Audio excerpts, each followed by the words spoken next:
The deadliest mass shooting in modern American history has now turned into a bitter legal battle. MGM Resorts has filed not one, but at least 2 lawsuits against more than 1,000 victims of the Las Vegas shooting in an effort to shield the company from being responsible for the shooting at all.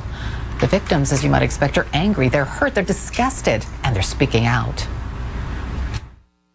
They put me in a coma.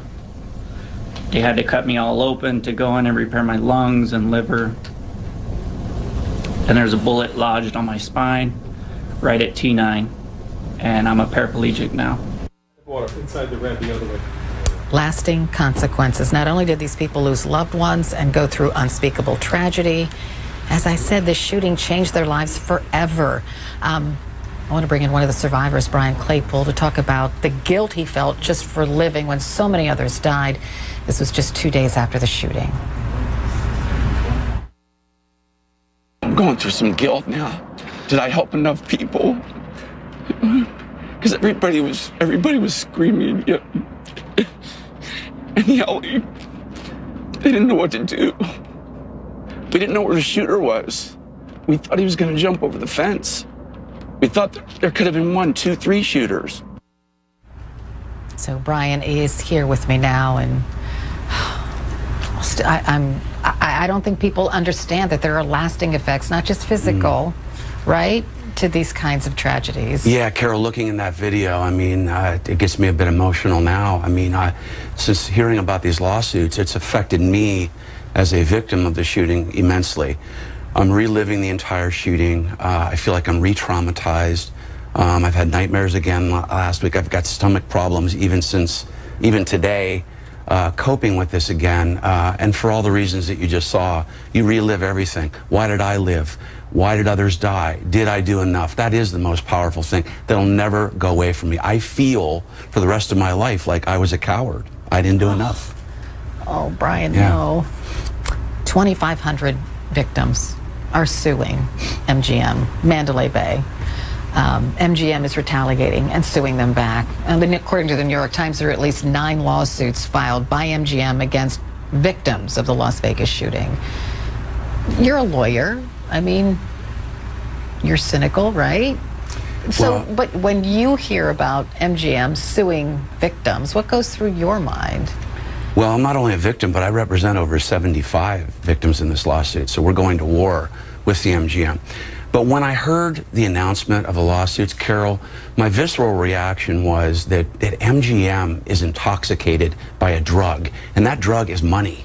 It's about money. It's like an IV in their vein. It started from before the shooting. When I was at the Mandalay Bay, the days leading up to the shooting, I didn't see any security.